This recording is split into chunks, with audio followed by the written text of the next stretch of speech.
नमस्कार साथियों, मैं अनीता श्रीवास्तव आपका हार्दिक अभिनंदन करती हूँ।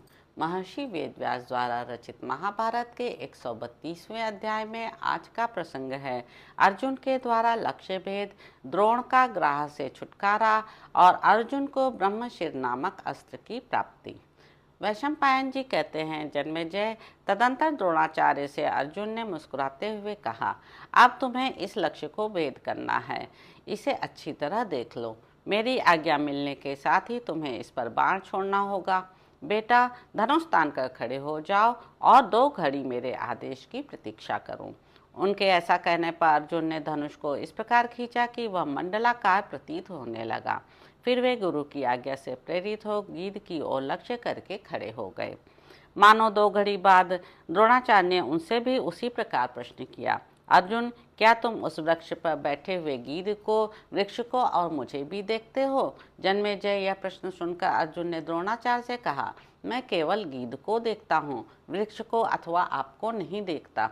इस उत्तर से द्रोण का मन प्रसन्न हो गया। मानो 2 घड़ी बाद दुर्धर्ष द्रोणाचार्य ने पांडव महारथी अर्जुन से फिर पूछा, वत्स, यदि तुम इस गीध को देखते हो तो फिर बताओ उसके अंग कैसे हैं? अर्जुन बोले, मैं गीध का मस्तक देख रहा हूँ, उसके संपूर्ण शरीर को नहीं।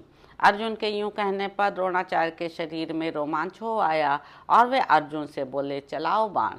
अर्जुन ने बिना सोचे विचारे बाण छोड़ दिया।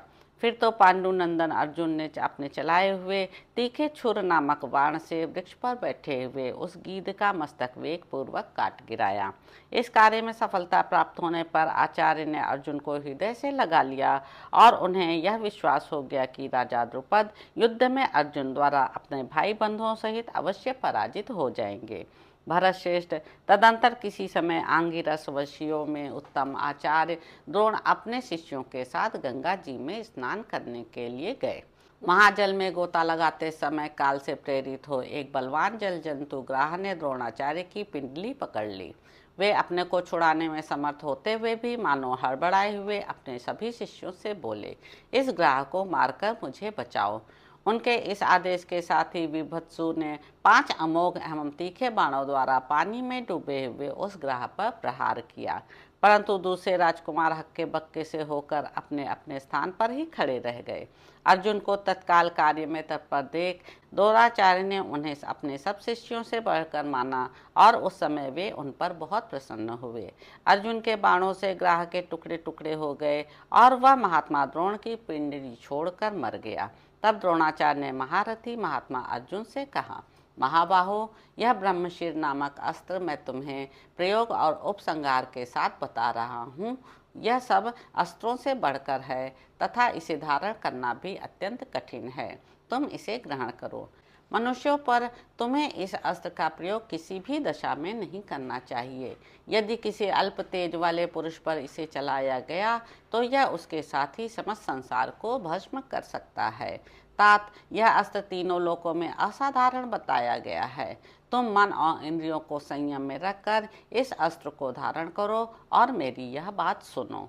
वीर, यदि कोई अमानव शत्रु तुम्हें युद्ध में पीड़ा देने लगे तो तुम उसका वध करने के लिए इस अस्त्र का प्रयोग कर सकते हो। तब अर्जुन ने तथास्तु कहकर वैसा ही करने की प्रतिज्ञा की और हाथ जोड़कर उस उत्तम अस्त्र को ग्रहण किया। उस समय गुरु द्रोण ने अर्जुन से पुनः यह बात कही, संसार में दूसरा कोई पुरुष तुम्हारे समान धनुर्धर ना होगा। तो इस प्रकार साथियों, आदि पर्व के अंतर्गत संभव पर्व में द्रोणाचार्य का ग्राह से छुटकारा नामक 132वां अध्याय पूरा हुआ। इसके अगले अंक में आप जानेंगे कि राजकुमारों का रंगभूमि में अस्त्र कौशल दिखाना। तो अब आपसे अगले अंक में मुलाकात होगी।